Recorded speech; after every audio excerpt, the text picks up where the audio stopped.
Welcome to पूरे academy के the Hindu editorial analysis में आपका बहुत बहुत स्वागत है। चलिए शुरू करते हैं यहाँ पे द हिंदू एडिटोरियल एनालिसिस। साथ ही साथ मैं यहाँ पे एक चीज़ बताना चाहूँगा, अगर आप इस चैनल पे नए हैं तो यहाँ पे जो भी एनालिसिस होती है उसकी बैकग्राउंड डिटेलिंग को जोड़ करके सारी चीज़ें आपको मैं प्रोवाइड करता हूँ, जो आपके एग्जाम्स को लेकर के काफ़ी इम्पोर्टेंट हो जाता है। तो अगर आप इस चैनल पे नए हैं तो ये चीज़ें आपको प्राप्त होंगी। दूसरी, अगर आपको पीडीएफ चाहिए दोस्तों, तो पीडीएफ भी उसके लिए आपको क्या करना होगा, वीडियो के डिस्क्रिप्शन बॉक्स में जाके आपको एक लिंक मिलेगा टेलीग्राम का, उसको आपको ज्वाइन कर लेना है। जैसे ही आप ज्वाइन करेंगे, सारा डिजिटल नोट्स तक भी उस पर कई सारी चीज़ें मैं डाल देता हूँ, तो आपको बहुत ज़्यादा हेल्पफुल हो जाएगी कोई भी रिवीजन करने के लिए। तो ये चीज़ें आप कर सकते हैं। चलिए अब फोकस करते हैं। आज है दोस्तों 23 दिसंबर 2024 और मंडे की ये एनालिसिस आपको यहाँ पे आएगी। तो देखते हैं पहले फ्रंट न्यूज़ पे क्या चीज़ें निकल के आ रही है। एमजी नरेगा की बैकग्राउंड डिटेलिंग मैं कई बार दिया हूँ, फिर भी थोड़ा सा जिस्ट दे दूंगा आज। कही जा रही है कि जो half of the MG NREGA की साइट्स हैं जहाँ पे लोग कार्य करते हैं, उसकी इंस्पेक्शन हुई है और बंगाल में ये बहुत जगहों पे इलीगल चीज़ें पाई गई हैं, उसमें कमियां पाई गई हैं, फ्लॉज। तो ये राइट टू इंफॉर्मेशन के तहत ये इंफॉर्मेशन मिली है, तो ये चीज़ें यहाँ पे हुई हैं। 26 दिसंबर के आसपास ये चीज़ें हुई हैं। 3 years since center sent the last trench of fund. जो यहाँ पे वेस्ट बंगाल है उसको जो है सेंटर यहाँ पे फंड फ्रीज किए हुए हैं। किस चीज़ को लेकर के, एमजी नरेगा को लेकर के, कि वहाँ पे आप सही प्रकार से कार्य नहीं करा रहे हैं, कई सारे फ्लॉज हैं, कमियां हैं, उसको सेंटर के अनुसार इम्प्लीमेंट भी नहीं कर रहे हैं। तो इसी की वजह से ये कह रहा है कि बहुत सारी 2022 से लेकर के अभी तक देखा जाए तो पैसे एमजी नरेगा को लेकर के वहाँ पे भेजी नहीं जा रही हैं, जिसके कारण वहाँ के वर्कर की भी जो इस फील्ड में कार्य करते थे वो दूसरे चीज़ों पे शिफ्ट हो रहे हैं। तो ये प्रॉब्लम निकल के आई है एमजी नरेगा। और जिसको सबसे ज़्यादा प्रभावित करे, किसको करेगा, तो पुअर सेक्शन, जो सोसाइटी के पुअर सेक्शन पीपल हैं, उनको सोसाइटी ये बहुत ज़्यादा इम्पैक्ट करता हुआ नजर आता है। दूसरी यहाँ पे इंपॉर्टेंट चीज़ें हैं, थोड़ी सी ये डिटेलिंग को देख लिया जाए। एमजी नरेगा की बात करें तो ये 2005 में नरेगा एक्ट के नाम से आया था। ठीक है, नरेगा एक्ट के नाम से आया था और ये Indian labour law social security यहाँ पे प्रोवाइड करने के लिए कि जो भी निचले क्लास के लोग हैं उनको जॉब मिल सके। ठीक है, जॉब मिल सके। तो ये एक प्रकार से आपका राइट टू वर्क, ये जो है आपका एक्ट के अंतर्गत ये चीजें डाल दी जाती हैं, राइट टू वर्क। 23 अगस्त 2005 यूपीए गवर्नमेंट यानी कांग्रेस के समय जो प्राइम मिनिस्टर मनमोहन सिंह थे, यही बिल लेकर के आते हैं पार्लियामेंट में। और उस समय मिनिस्टर कौन रहते हैं, तो रघुवंश प्रसाद सिंह, तो रूरल डेवलपमेंट मिनिस्टर। इसका उद्देश्य यही है 100 दिन का रोजगार आपके अगल बगल की जगहों पे दे दिया जाए और 1/3 जो जॉब होगा वो आपका अवेलेबल होगा, किसको, वुमेन को 1/3 जॉब अवेलेबल होगा। ये जो है ड्यूरेबल एसेट क्रिएट करता है। अब यहाँ पे बहुत बड़ा एक लैकुना भी था कि जैसे कि पॉन्ड बना दिए, यहाँ पे पॉन्ड, और फिर इसमें मिट्टी भर दिए, फिर इसको मिट्टी निकाल दिए, फिर इसमें मिट्टी भर दिए, फिर इसमें मिट्टी निकाल दिए, फिर मिट्टी भर दिए। तो यहीं पे केवल पैसे देने के लिए इनसे कार्य कराए जा रहे थे कई सारे ऐसे इंस्टीट्यूटों में। तो ये कोई फ्रूटफुल और जीडीपी में एडिशन, वैल्यू एडिशन की बात नहीं करता है। तो यहाँ पे इंस्पेक्शन भी चला, तो बहुत सारे लोगों को यहाँ पे जांच में पाया कि ये लोग गलत कर रहे हैं। तो यहाँ पे इस प्रकार की चीज़ें चलती हैं कि हमारे देश में वैल्यू एडिशन हो, तभी तो ये जॉब सफल होगा। तो ये चीज़ें निकल के आती हैं। कई छोटे छोटे जगहों पे इस प्रकार की चीज़ें करी जाती हैं, क्योंकि जॉब ही नहीं प्रोवाइड कर सकते तो यही कार्य करने लगते हैं। तो रोड्स में, कैनाल में, पॉन्ड्स, वेल्स, इन इस प्रकार की चीज़ों में 5 किलोमीटर के प्रीमाइस में आपको जॉब मिलती है। अगर नहीं दे पाए तो अनएम्प्लॉयमेंट अलाउंस भी मिलती है। ये 1991 में प्राइम मिनिस्टर पीवी नरसिम्हा पहली बार इसको प्रपोज किए थे और इम्प्लीमेंट किया जाता है ग्राम पंचायत के द्वारा, याद रखिएगा। इसकी शुरुआत होती है 2 फरवरी 2006 से 2 अक्टूबर 2009 को इसका नाम बदल करके MG नरेगा कर दिया जाता है, याद रखिएगा, मनरेगा।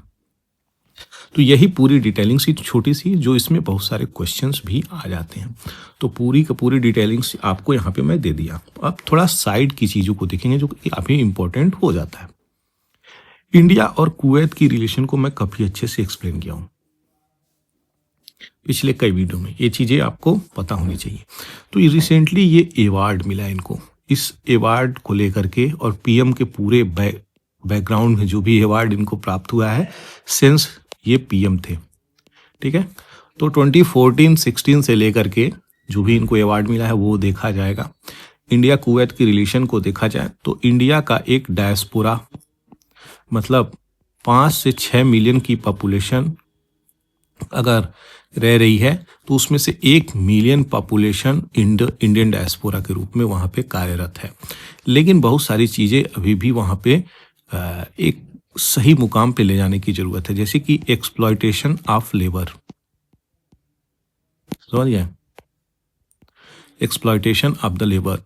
और दूसरी चीज़ कि जो उनको जॉब मिलता है वहाँ पे, फिर वो जॉब शिफ्ट कर दिया जाता है दूसरे कंपनी में, दूसरी कंपनी शिफ्ट कर देती है दूसरे कंट्री में, जिसके कारण उनका क्या होता है, एक्सप्लॉयटेशन होता है।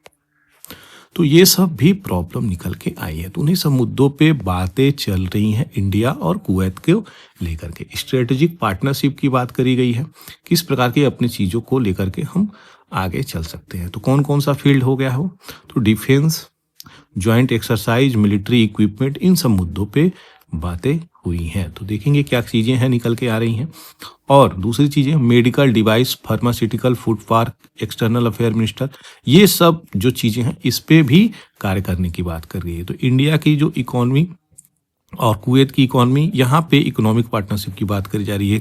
तो लो field of energy, defence, medical, इन सब चीज़ों में मिल करके कार्य करा जाएगा। तो यही पूरी चीज़ें थी। अब आपको मैं लेकर के चलूँगा कहाँ पे, इस वाले स्लाइड पे, कि अवार्ड मोदी जी को कितना मिला है। तो सबसे पहले इंटरनेशनल रिकॉग्निशन की बात करें तो फिलिप कोटजल प्रेसिडेंशियल अवार्ड है, ये USA के द्वारा दिया जाता है एक्चुअली।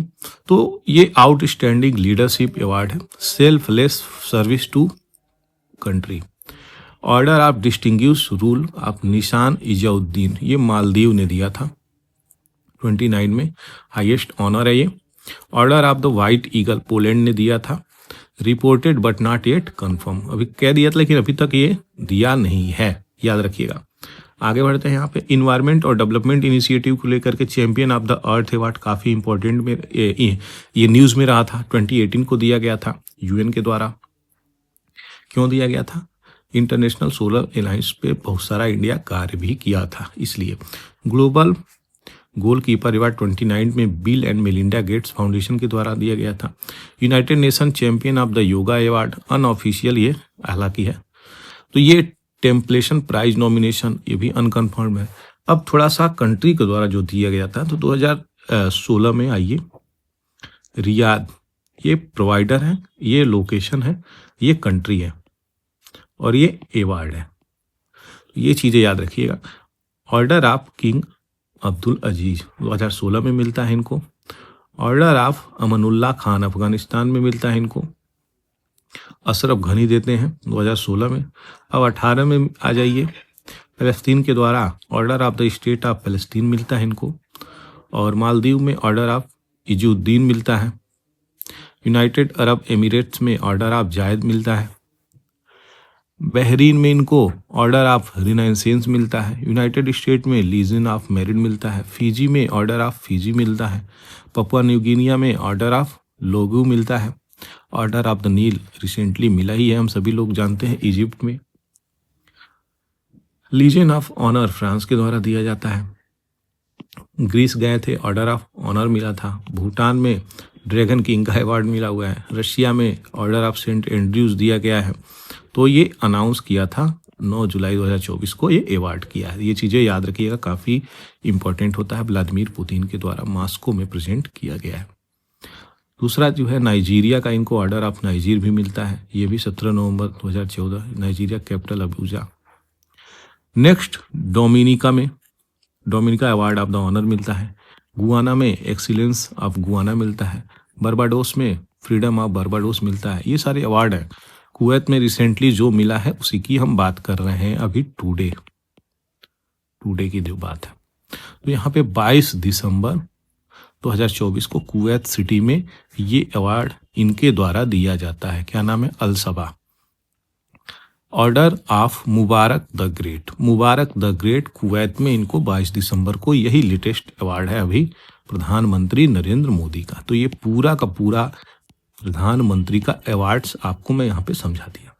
आशा करता हूँ ये जो अवार्ड्स यहाँ पे मिला है इनको लेकर के काफ़ी चीज़ें समझ में आई होगी। तो किस प्रकार से डिफेंस कोऑपरेशन, इकोनॉमिक पार्टनरशिप से लेकर के हम चीज़ों का इंडियन डायस्पोरा का इस्तेमाल कर रहे हैं, वो सारी चीज़ें आपको इस वीडियो में मैं दे दिया। आशा करता हूँ चीज़ें आपको समझ में आ रही हैं। दोस्तों अगर समझ में आ रही हैं तो चैनल को सब्सक्राइब कर सकते हैं। ये सपोर्ट आपका बहुत ही ज़्यादा इम्पोर्टेंट हो जाता है दोस्तों।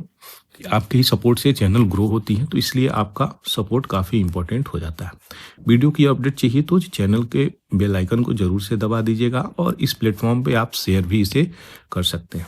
चलिए आगे बढ़ते हैं, देखेंगे क्या इंपॉर्टेंट एडिटोरियल है, उस चीज़ को यहाँ पे देखी जाएगी।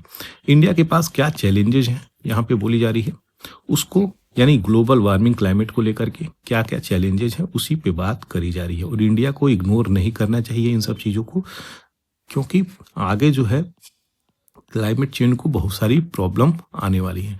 उसी प्रॉब्लम को लेकर के यहाँ पे चीज़ें चल रही हैं कि COP29 भी हुआ अभी रिसेंटली अजरबैजान के बाकू सिटी में ये चीज़ें हुई थी, लेकिन ये भी फ्रूटफुल नहीं हुआ। प्लास्टिक ट्रीटी भी हुई थी बुसान सिटी में, कहाँ पे? साउथ कोरिया में। ये भी फ्रूटफुल नहीं हुआ। तो बहुत सारी चीज़ें हैं जो फ्रूटफुल हुई नहीं हैं, तो उस चीज़ को लेकर के यहाँ पे इश्यू निकल के आ रही हैं। तो डेवलप कंट्री जो कार्बन एमिशन का टारगेट रखी हैं कि हम रिड्यूस करेंगे, वो क्या है? तो 50 तक रखी हैं, चाइना 60 तक रखे हैं, इंडिया 70 तक रखे हैं। तो ये जो डेडलाइन है एनर्जी ट्रांजिशन की, नेट जीरो तक हम पहुँचेंगे 2070 तक। यही पे अगर हम सही प्रकार से रिन्यूएबल एनर्जी पे कार्य नहीं करेंगे तो हम पहुँचेंगे कैसे? वही सारी इश्यू निकल के यहाँ पे आ रही है। तो एनर्जी को ट्रांजिशन करना है और क्लाइमेट पॉलिसी की क्या क्या चैलेंजेज हैं वो यहाँ पे हम देखेंगे। COP29 में आपको बता ही दिया, ग्लोबल वार्मिंग बहुत तीव्र गति से बढ़ ही रही है, हॉटर प्लानेट, हर जगह हीट वेव आ ही रहा है। तो यहाँ पे ये चीज़ें चल रही हैं। नेट जीरो का टारगेट यहाँ पे आपको बता ही दिया। डेवलपमेंट किस प्रकार से एक्सेलरेट करे तब जाके ट्रांजिशन होगा। तो यहाँ पे बहुत सारी कंट्री अलग अलग टैक्सेस भी लेके आ गई हैं। तो ये CBAM टैक्स को पहले समझेंगे। कार्बन बॉर्डर एडजस्टमेंट टैक्स, ये यूरोपियन यूनियन ने लगाने का प्रयास किया है कि 2026 से इसको इफेक्ट में ला देंगे। आप अपनी कंट्री में कोई भी प्रोडक्ट का निर्माण करते हैं तो कितना कार्बन इमिशन करते हैं ये आपको बताना पड़ेगा, और वो चीज़ें अगर आप एक्सपोर्ट करते हैं यूरोपियन यूनियन कंट्री में तो उस पर टैक्स लगाएगी। उसी को बात करी जा रही है, European union carbon tax level. तो ये भी चीज़ें निकल के आ रही है। हालांकि इंडिया भी इसके काउंटर पार्ट में कुछ एक्शन लेगा जरूर, अगर इस प्रकार की चीज़ें होंगी तो 26 में देखा जाएगा। यहाँ पे इमिशन जो है काफ़ी तीव्र गति से चल रहा है। G7 समिट भी हुई है। यहाँ पे मेजर इकोनॉमिक कंट्री जैसे चाइना, इंडिया, ये अपना रोल तो प्ले कर रहा है, लेकिन काफ़ी इमिशन भी हो रही है। चाइना की टारगेट यहाँ पे देखा जाए तो 2030 इंडिया अंडर प्रेशर है यहाँ पे फॉलो करने के लिए। इन सब चीज़ों को लेकर के कई सारी इश्यू भी निकल के आ रही है। इंडिया के डुअल चैलेंजेज, दो प्रकार की बाधाएं निकल के आ रही हैं। एक डेवलपमेंटल, जो कि बहुत ज़्यादा ज़रूरी है कि डेवलप करना है। इंडिया की इलेक्ट्रिसिटी कंजम्पशन को देखा जाए तो 1/3 ऑफ द ग्लोबल एवरेज होता है। ग्रोथ जो है और एनर्जी डाइवर्सिफिकेशंस के लिए ये चीज़ें आवश्यक हैं। Generative artificial intelligence, digital economy, ये सब चीज़ें एनर्जी को और ज़्यादा बढ़ाएंगी। तो जब आर्टिफिशियल इंटेलिजेंस वाले वर्ल्ड में हम लोग कदम रख गए हैं तो हम लोगों को क्या होगा, एनर्जी क्या कम होगी, हमें और ज़्यादा कंजम्पशन करना पड़ेगा एनर्जी को, क्योंकि हर चीज़ें ऑटोमेशन पे आएंगी, याद रखिएगा। तो ये एनर्जी को ट्रांजिशन करने की बहुत ज़्यादा ज़रूरी है। क्लीन एनर्जी पे फोकस करना पड़ेगा और तभी हम जा कर के अपनी चीज़ों को सही प्रकार से आगे ले जा कर के रखेंगे। नहीं तो क्लाइमेट चेंज का जो टारगेट है वो तो ऐसे ही रखा रह जाएगा। हाइड्रोजन टेक्नोलॉजी की बात करी जा रही है, हाइड्रोजन एनर्जी की बात करी जा रही है। एनर्जी डिमांड और जनरेशन की बात करें तो energy needs for net zero, ये नेट जीरो कार्बन के लिए कहा जा रहा है कि हमें करना पड़ेगा। मिनिमम इलेक्ट्रिसिटी डिमांड की बात करी जा रही है तो 21,000 TWh यहाँ पे 2070 तक निकल के आ रहा है। इंटरनेशनल एनर्जी एजेंसी को देखा जाए तो यहाँ पे 3400 ये वाट आवर तक 2040 तक निकल के आ रहा है। की एक्शन क्या क्या है, तो रेपिड इंक्रीज कर सकते हैं इलेक्ट्रिसिटी जनरेशन में, तो इसका जब प्रोडक्शन अच्छा खासा होगा तभी तो कार्बन इमिशन का प्रोडक्शन अच्छा खासा गिरेगा। तो पूरा चीज़ें आपस में जुड़ी हुई हैं, तो ये चीज़ें याद रखिएगा।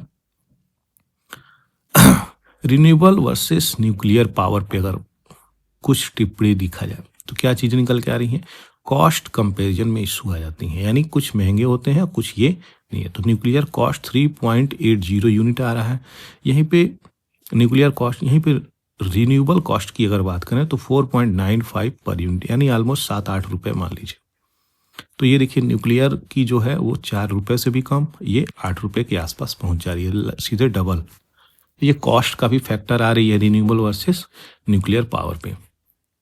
लैंड की रिक्वायरमेंट हो जाती है रिन्यूएबल में, तभी तो आप सोलर पैनल लगा पाएंगे, इस प्रकार की चीज़ें कर पाएंगे। न्यूक्लियर एक ही जगह रहेगी, बहुत कम इसको ज़रूरत है। ग्लोबल ट्रेंड यहाँ पे जो चल रहा है, ओवर 20 कंट्री प्लेस करी है कि ट्रिपल न्यूक्लियर पावर 2050 तक COP28 में ही ये चीज़ें करी जाएंगी। न्यूक्लियर प्रोवाइड करता है 20% ऑफ US इलेक्ट्रिसिटी और 70% of the France. India share करता है मात्र 3%।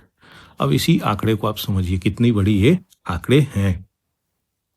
न्यूक्लियर पावर इंडिया में तो किस प्रकार से हम आगे लेकर के चलते हैं, तो गवर्नमेंट को सपोर्ट करना पड़ेगा यहाँ पे अपने इन चीज़ों को, जैसे कि न्यूक्लियर पावर को कैसे हम आगे लेकर के चलें और ग्रीन एनर्जी जनरेट करें। प्राइवेट पब्लिक पार्टनरशिप भी यहाँ पे इनकरेज करनी पड़ेगी। इंफ्रास्ट्रक्चर गोल जो है वो लार्ज रिएक्टर पे फोकस करना पड़ेगा कि 700 मेगावाट से 1000 मेगावाट तक यहाँ पे होगा, तभी हम अपनी डिमांड को फुलफिल कराएंगे। फिनेंशियल चैलेंजेज हैं, ग्लोबल कमिटमेंट COP29 से लेकर के हर प्रकार की चीज़ें यहाँ पे हैं, तो हमें वो करनी पड़ेगी। डोमेस्टिक चैलेंजेस भी हैं, किस प्रकार से ये जो डिस्कॉम्स हैं, डिस्कॉम्स क्या है, इलेक्ट्रिसिटी डिस्ट्रीब्यूशन कंपनी जो है, हेल्थ मस्ट इम्प्रूव। तो यहाँ पे स्टीप टैरिफ जो बढ़ रही है, जो चार्जेज बढ़ रहे हैं, इलेक्ट्रिसिटी बिल बढ़ रहे हैं, समझ रहे हैं, उसकी रेट्स बढ़ रहे हैं पर यूनिट का, वो सही प्रकार से लेकर के आगे चलना पड़ेगा। रिक्वायर है, आवश्यकता है क्या, पॉलिटिकल कंसेंसस और पब्लिक सेंसिटाइजेशंस की। कार्बन ट्रेडिंग एंड इक्विटी की, तो कार्बन ट्रेडिंग रूल्स यहाँ पे समझिए, जो वेल्दियर नेशन है वो कार्बन इंटाइटलमेंट पुअरर कंट्री से खरीद रहे हैं। तो यहाँ पे कार्बन ट्रेड सर्टिफिकेट की बात करी जा रही है कि आप इतना कार्बन इमिशन किए, जो नहीं इमिशन किया उसे तो सर्टिफिकेट मिला है, तो ये सर्टिफिकेट कौन खरीदेगा, डेवलप्ड कंट्री खरीदेंगे। इसका पैसा दे करके लिमिट करिए कार्बन स्पेस को, तो ये चीज़ें कम करेंगे तभी है। एक्सेलरेट करिए clean energy, carbon space rights, domestic reform, global negotiation. ये चारों चीज़ें आपको सॉल्यूशंस के रूप में यहाँ पे दिखा रहा है। तो यही सारी चीज़ें थी जो मुझे आपको इस एडिटोरियल को लेकर के बतानी थी। आशा करते हैं चीज़ें आपको समझ में आई है दोस्तों। यहाँ पे तो लाइक शेयर सब्सक्राइब करना बिल्कुल भी नहीं भूलिए।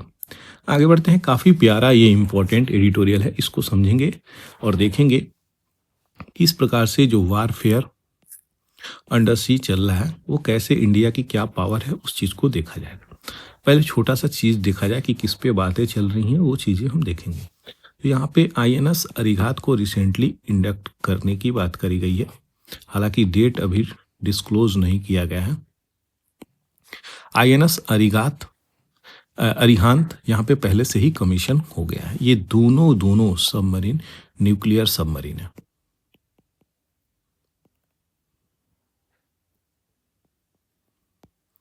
दोनों न्यूक्लियर सबमरीन है, तो ये पहला है और ये दूसरा अभी रिसेंटली इंडक्ट किया गया।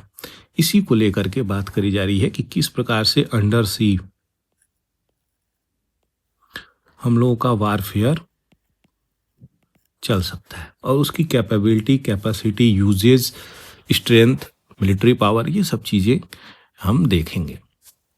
बात करी जा रही है 2024 में कि इंडिया जो है, इंडियन नेवी जो है, ऑपरेशन संकल्प एक्सपेंड की है स्ट्रेट ऑफ हार्मुज में, याद रखिएगा, ऑपरेशन संकल्प स्ट्रेट ऑफ हार्मुज और रेड सी में कि सेफ्टी और सिक्योरिटी जो लुटेरे हैं उनको लेकर के यहाँ पे असिस्ट करेगी। तो ये कहाँ पे हुई है, ये भी लोकेशन याद रखिएगा, रेड सी में, स्ट्रेट ऑफ हार्मुज में ऑपरेशन संकल्प किस चीज को लेकर के, लो लुटेरे होते हैं। नेवी यहाँ पे पायरेसी, लुटेरा, हैकिंग, हाईजैकिंग, ड्रोन अटैक, इन सब चीज़ों को लेकर के, मर्चेंट शिपिंग, इन सब चीज़ों को लेकर के काफ़ी अटेंटिव है।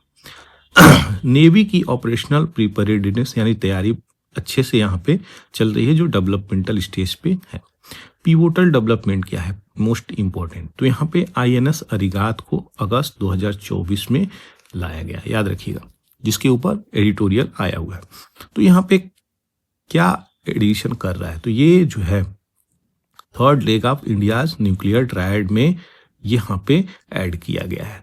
तो दो तो यहाँ पे ऐड हुए हैं, एक अरिहंत, एक अरिघात, ठीक है। इसकी अगर फीचर को देखेंगे तो यहाँ पे दोनों में बहुत ज्यादा कुछ अंतर नहीं है, लेकिन जो अरिघात है, INS अरिघात न्यूक्लियर सबमरीन है, जो नीचे पानी के अंतर्गत रह के काफी लंबे दिनों तक रह भी सकती हैं और ये चल भी सकती हैं। तो इसकी एक स्पेशल फीचर है एडवांस INS अरिघात की, और INS अरिहंत की वहाँ पे चीज़ें थोड़ी सी कम है।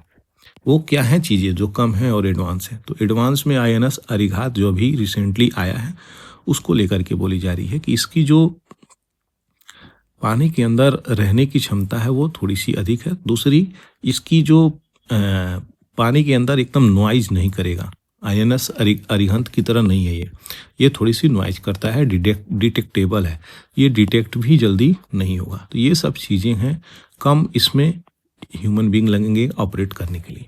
ये इसकी काफ़ी हद तक अगर देखा जाए तो इसको एडवांस बोला गया है। लेकिन हम एडवांस बोल तो दिए दोस्तों, लेकिन हम क्या चाइना से कम्पीट कर सकते हैं, ये भी चीज़ें हम आपको बताएंगे, इम्पॉर्टेंट है। तो इन चीज़ों को आप देखेंगे तो only non P5 nation operating SSBN SSN यानी न्यूक्लियर पावर की बात करी गई है, सबमरीन की बात करी गई है। तो यहाँ पे ये कंट्री निकल के आ रही हैं। फ्रांस के साथ प्रोजेक्ट 75 है, इसमें शिप बिल्डिंग की बात करी गई है कि स्कॉर्पियन लेवल की बोट बना करके आप 6 दीजिएगा, जैसे कि INS वाक्सीर सून ही इंडक्ट हुआ है। तो इस प्रकार की चीज़ें भी हम कर सकते हैं।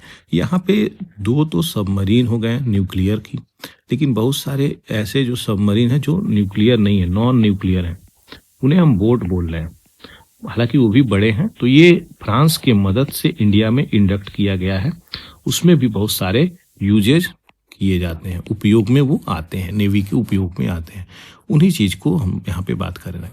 तो कई सारे अनमैन्ड अंडर वाटर व्हीकल हैं, UUV, ये 2500 करोड़ की कॉस्ट पे भी यहाँ पे बनाने की बात कर रहे हैं। तो ये 7वां चीज़ें हैं जो यहाँ पे इंडक्ट किया गया है वाक्सीर को। बहुत सारे हर्डल भी हैं, तो उनकी कैपेबिलिटी, इनकी क्रिएट और बैलेंस करने की, पानी के अंदर फोर्सेस की, ये कैपेबिलिटी और हर्डल्स दोनों साथ साथ यहाँ पे चल रहे हैं। तो नेवी की जो स्ट्रेंथ है वो तो स्ट्रॉन्ग करनी पड़ेगी, क्योंकि हम लोग जानते हैं साउथ चाइना सी में चाइना का दबदबा काफ़ी पुराना चल रहा है और वो आ जाता है आपकी कहाँ पे, ये श्रीलंका के पोर्ट तक आ जाता है और यहाँ पे पता नहीं क्या क्या एक्सपेरिमेंट और रिसर्च भी करता है, जिसके कारण सिक्योरिटी कंसर्न रेज करता है कौन, अपना इंडिया।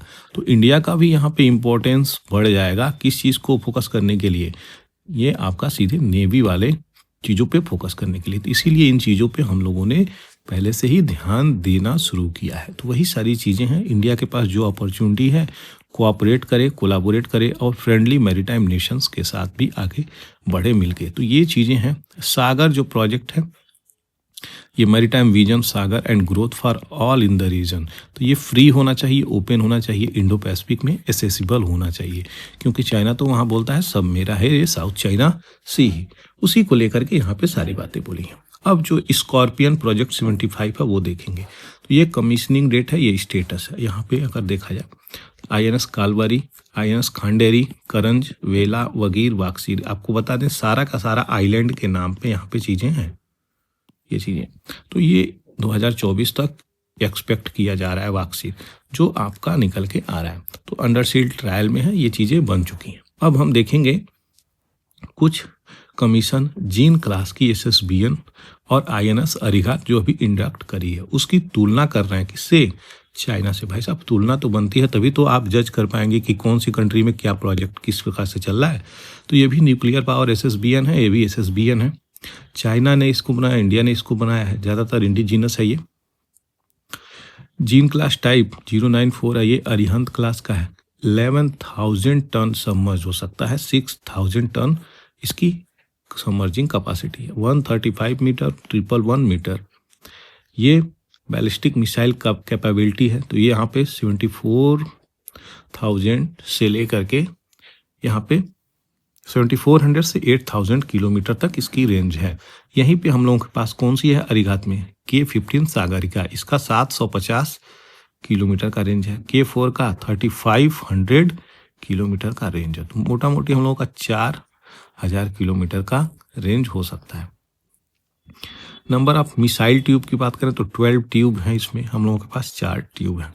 न्यूक्लियर रिएक्टर की बात करें तो PWR हम लोगों के पास, यहाँ भी PWR 85 मेगावाट तक है। स्टील्थ यहाँ पे मॉडरेट स्टील्थ हम लोगों की एडवांस स्टील्थ फीचर के साथ है। ये लो एकॉस्टिक सिग्नेचर, मतलब आवाज़ कम करेगा। ये भी ऑपरेशनल ग्लोबल है, ये भी ग्लोबल है। इसकी स्पीड थोड़ी सी कम है, हमारी थोड़ी सी अधिक है। 140 पर्सनल चाहिए इसको चलाने के लिए, हम लोगों को कम लोग चाहिए ऑपरेट करने के लिए। तो पार्ट ऑफ चाइना सी ये जो है nuclear deterrence focus on the pacific oceans, इसी पे फोकस कर रहा है। India sea based nuclear deterrence Indian ocean वाले रीजन में ये फोकस कर रहा है। तो लार्जर कैपेबल है लॉन्ग रेंज मिसाइल के लिए, यहाँ पे स्मॉलर है बट डिजाइन किया गया है एडवांस स्टील इंडिजिनस टेक के द्वारा। तो ये 2007 में आया है, हम लोगों का 2023-24 में चीज़ें आई हैं। तो ये एक प्रकार से तुलना हो गया, जो आप समझ सकते हैं कि इसकी कैपेसिटी कितनी है और हमारी कैपेसिटी कितनी है। तो ये पूरी कंपैरिजन में आपको दिया हूँ ताकि चीज़ें कुछ कंफ्यूजन में ना आए। अब जो INS अरिहंत की बात करी जा रही है, तो nuclear power ballistic missile submarine है, SSBN है, अरिहंत क्लास की है। स्ट्रेटजिक रोल इसकी आपको बता ही दिया किस प्रकार से यहाँ पे मिसाइल को लेकर के air launch weapon, submarine launch ballistic missile, यहाँ पे INS अरिहंत के अंतर्गत चीज़ें आती हैं। तो इंडियन ओशियन में ये टारगेट कर सकता है। INS अरिहंत की बात करें अगर यहाँ पे, और तो आर्मामेंट क्या है, तो बैलिस्टिक मिसाइल ये दोनों बताया ही, K4 और बैलिस्टिक मिसाइल। तो 750 किलोमीटर, 350 किलोमीटर इसकी है। टॉर्पीडो भी है, वारहेड कैपेबिलिटी भी है। वर्ल्ड की फर्स्ट न्यूक्लियर सबमरीन कौन थी? तो US की नॉटिलस थी। ये चीज़ें याद रखिएगा, क्वेश्चन कभी भी आता है। SSN 571। इसके की फैक्ट क्या है? तो यूनाइटेड स्टेट था। कब इसको लॉन्च किया गया था? 1951-54 को ये। तो 80-85 में, आई थिंक 90 में इसको डीकमीशन भी कर दिया गया है। USS का नोटिलियस ये फर्स्ट न्यूक्लियर सबमरीन था, याद रखिएगा। डिफरेंस क्या क्या है अगर देखा जाए सही मायने में, की डिफरेंस अरिहंत और अरिहंत में, तो जो स्टील थे कॉस्टिक है, वही आवाज वाली फीचर और थोड़ी सी एडवांस फीचर, सोनर सिस्टम, ये काफी एडवांस है। यही थोड़ी सी चीजें बदलाव हैं, बाकी सारी चीजें अरिहंत और अरिहंत में कोई बहुत ज्यादा है। INS अरिहंत और अरिहंत की यहाँ पे चीजें मैं दे दिया हूँ। 2016 हो गई, 2023, ये देखिए सारी चीजें लगभग सेम है। यहाँ पे थोड़ी सी डिफरेंसेज आ जाएंगी, यही चीजें आपको यहाँ पे मिलेंगी। तो दोनों की चीजें ये हैं, ये थोड़ी सी एडवांस है, बस यही अंतर है। तो आशा करते हैं इस चीज को लेकर के जो निकला है आपका इंडिया के अंडर सी में इंडिया की क्या क्या कैपेसिटी है, वारफेयर हम कैसे कर सकते हैं, उसी को लेकर के पूरी डिटेलिंग यहाँ पे मैं दिया हूँ। तो आशा करता हूँ ये चीजें आपको समझ में आई होंगी। Manipur militant using Starlink devices. Starlink Elon Musk की कंपनी है, एलन मस्क की। ये इंटरनेट प्रोवाइड करता है किस चीज से? सैटेलाइट से, ऊपर सैटेलाइट से। तो ये आप कहीं भी रहिए, कोई तार की जरूरत नहीं है, बस इनका किट खरीद लीजिए स्टारलिंक का, और स्टारलिंक का किट खरीद के आप ऑपरेट कर सकते हैं। चाहे समुद्र में रहिए चाहे कहीं रहिए। याद समझ में आ रहा है आपको? तो ये स्टारलिंक का डिवाइस हो गया। आपको एक किट मिलेगी, वो किट काफ़ी कॉस्टली आती है और ये ऑपरेट करी जा सकती है। अब यहाँ पे बात आती है कंट्री वाइज। बहुत सारी ऐसी कंट्री हैं जो इसको अलाउ नहीं करती हैं। इंडिया में भी ये इलीगल है। तो ये क्यों मैं बता रहा हूँ, मणिपुर में क्यों ये इश्यू निकल के आ रही है? तो यहाँ पे जो म्यांमार और मणिपुर का एरिया है, उस एरिया में यहाँ पे देखा गया है कि लोग स्टारलिंक की डिवाइस यूज करते हैं। हालांकि वहाँ पे इंटरनेट बैन कर दिया जाता है जब वायलेंसेस होती है, लेकिन उस रीजन में ये चीजें मिली हैं। उसी को लेकर के यहाँ पे बातें करी गई हैं कि Elon Musk on 6X gun, ये जो एम्यूनिशन है, आर्म्स एंड एम्यूनिशन, इसको जो है यहाँ पे फोटो इसके खींच के इसको अपलोड किया गया।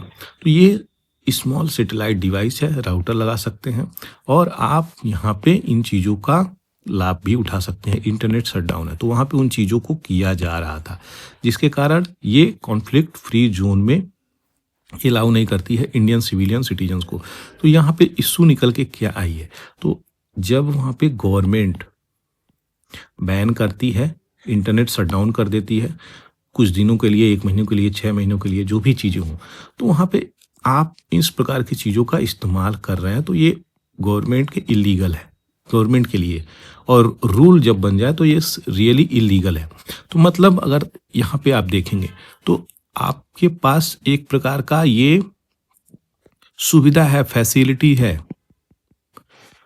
ये देखिए, तो ये इलीगल फैसिलिटी है जिसको ऑपरेट कर रहे हैं वहाँ की जनता। तो वही फोकस कर रहे हैं। इंटरनेशनल बॉर्डर तो अभी तय नहीं हो सकता है इससे कि इस एरिया में नहीं वर्क करे, इस एरिया में वर्क करे। तो स्टारलिंक के ऊपर ही बातें चल रही हैं। और वहाँ पे हम लोग जान रहे हैं कि 2 एथनिक कम्युनिटी, कुकी प्लस मितई, इन दोनों में अपनी राइट्स को लेकर के काफ़ी वहाँ पे वायलेंसेस हो रहे हैं दोनों ग्रुप के बीच में। तो वही चीज़ें हैं और इसकी कोई एक बाउंड्री भी नहीं हुई है, यानी इस बाउंड्री तक पकड़ेगी, इस बाउंड्री तक नहीं पकड़ेगी। नेटवर्क ऐसा कुछ है नहीं। तो ऐसी सुविधाएं अभी नहीं है स्टारलिंक में और ये मिलिटेंट यहाँ पे यूज भी कर रहे हैं। तो जो वहाँ पे उग्रवादी स्वभाव के लोग हैं, जो मिलिटेंट ग्रुप हैं, वो वहाँ पर यूज कर रहे हैं क्या, स्टारलिंक की डिवाइसेस को। स्टारलिंक की बात करें तो Starlink owned by SpaceX, private aerospace company, founded by Elon Musk 2002 में। इसका पर्पस क्या है? सैटेलाइट इंटरनेट कॉन्स्टेलेशन प्रोवाइड करना है। ऑनरशिप स्पेस जैसे लॉन्च टाइम यहाँ पे फर्स्ट बैच ऑपरेशनल था 2019 में। सैटेलाइट जो है 5000 के आसपास सैटेलाइट ऑर्बिट में भेजे जा चुके हैं, अभी और भी बहुत सारे भेजे जाएंगे। Remote area, rural region, maritime, aviation sector, उन जगहों पे जहाँ पे नेटवर्क आता ही नहीं है, इंटरनेट की बात कर रहे हैं, बहुत ही दुर्गम जगह है, वहाँ पे इसका उपयोग हो सकता है। तो सोच सकते हैं आप, मैरीटाइम से लेकर के एविएशन प्लेन तक। तो इसका फ्यूचर प्लान बहुत ज़्यादा है।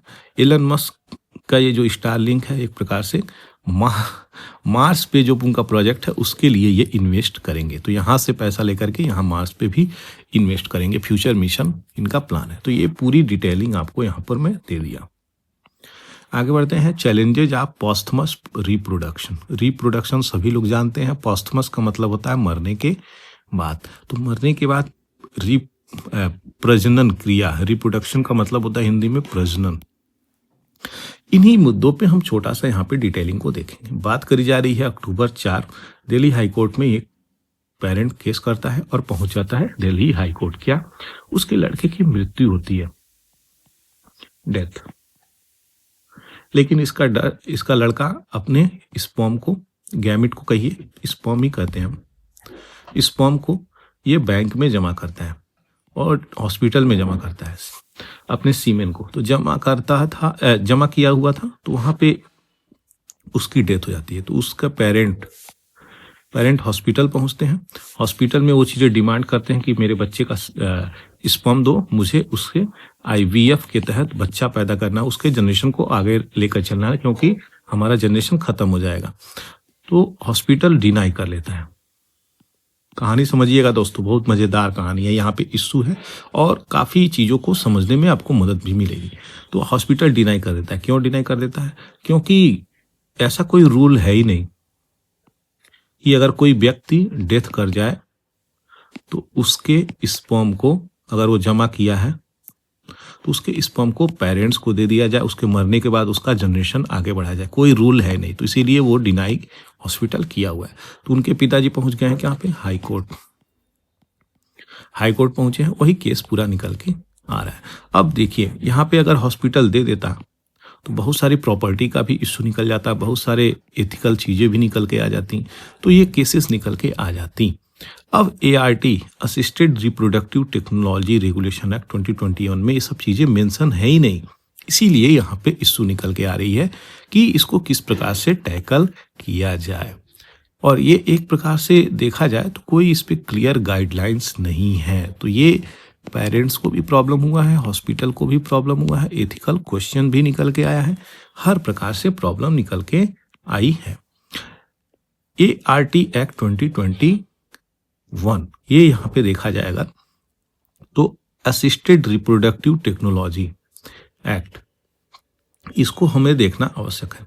इसका ऑब्जेक्टिव क्या था, तो यहाँ पे सुपरवाइज करेगा असिस्टेड रिप्रोडक्टिव टेक्नोलॉजी क्लिनिक्स और बैंक्स में, प्रिवेंट करेगा मिसयूज को और safety rights of all party जो भी इन्वॉल्व होंगे। एप्लीकेबिलिटी क्या होगी, तो ये IVF इन विट्रो फर्टिलाइजेशन यानी ट्यूब बेबी की बात कर रहा है, और IVF की, और intracytoplasmic sperm injections, cryo preservation of gamete donation. आप जो स्पर्म डोनेट करते हैं, जो रखते हैं, उसकी सारी safety security plus IVF system, ये सब इसी के अंतर्गत आता है, ART के अंतर्गत आता है। तो इसकी एलिजिबिलिटी भी है available to heterosexual married couples, unmarried women और विडो। लेकिन यहाँ पे डेड का नहीं है, जो मर जाए उसके लिए नहीं यहाँ पे चीज़ें हैं।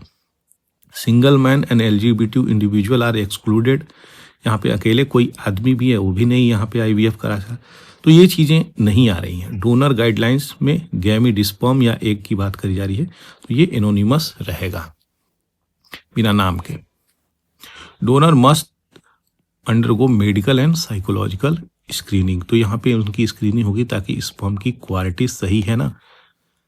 राइट्स ऑफ चाइल्ड की बात निकल के आ रही है, फिर हेल्थ एंड सेफ्टी स्टैंडर्ड निकल के आ रही है, यहाँ पे प्रोसीजर परफॉर्म जो भी होता है एथिकल और मेडिकल गाइडलाइंस को लेकर के। पेनाल्टी भी, पनिशमेंट भी रखी गई है, अगर कोई इस प्रकार से वायलेशन करता है इन नियमों को तो वहाँ पे उनको पेनाल्टी और पनिशमेंट भी प्रोवाइड करी जाएगी। एथिकल गाइडलाइंस तो है ही, जो आपको मैं बार बार बता रहा हूँ। तो क्लिनिक इस प्रकार से ऑपरेट करता है। अब ये क्लिनिक पे गए, उनको ये चीज़ें इसीलिए प्रोवाइड नहीं हुई। डिफरेंस क्या है ART और सरोगेसी में, थोड़ा सा ये चीज़ें भी देखेंगे। तो ART एक्ट रेगुलेट करता है fertility treatment, in vitro fertilization और गैमेट के डोनेशंस को। वहीं पे सरोगेसी क्या है, ये एक्ट 2021 में आया, ये सरोगेसी प्रैक्टिसेस और एलिजिबिलिटी को यहाँ पे लेती है। सरोगेसी है क्या, सरोगेसी ये है, एक लेडी है और यहाँ पे दूसरी लेडी है, इनकी जो है किसी भी कारण से, चाहे मेडिकल हो गई, चाहे उनकी अपनी कुछ प्रॉब्लम हो गई, उसकी वजह से वो अगर बेबी कैरी नहीं कर सकती हैं, बियर नहीं कर सकती हैं, ठीक है, प्रेग्नेंट नहीं हो पा रही हैं, ठीक है, तो बहुत सारे इशू है। तो ये क्या करेंगे, अपना ओवम, ठीक है, और स्पर्म, ये दोनों चीज़ें कहाँ पे डाली जाएंगी, इस वोम्ब में, दूसरी लेडी के गर्भ में। तो ये जीन तो इन्हीं का रहेगा, ठीक है, जीन इन्हीं का रहेगा, लेकिन कैरी करेगी बेबी ये औरत। तो इसी को सरोगेट मदर कहते हैं, सरोगेट मदर, ठीक है। अब ये जो बेबी होगी, ये भी काफ़ी क्लासिफाइड इंफॉर्मेशन होती है, ये भी रिलीज नहीं किया जाता है क्योंकि ये केवल बेबी कैरियर है। इसी को सरोगेट मदर करेंगे, इस प्रोसेस को क्या कहेंगे, सरोगेसी। क्लियर हो गई, कंफ्यूजन नहीं हुआ होगा। तो यही सारी चीज़ें थी जो मुझे आपको बतानी थी। तो काफ़ी इशू नहीं नया चीज़ निकल के आया है जो मुझे आपको यहाँ पे बताना था। तो आशा करते हैं चीज़ें आपको समझ में आई है। दोस्तों, अगर आप इस चैनल पर नए हैं तो चैनल को सब्सक्राइब कर सकते हैं, साथ ही साथ बेल आइकन जरूर से दबा दीजिएगा और इस प्लेटफॉर्म पे आप शेयर भी कर सकते हैं। Thank you for watching the Hindu editorial analysis. जय हिंद, जय भारत।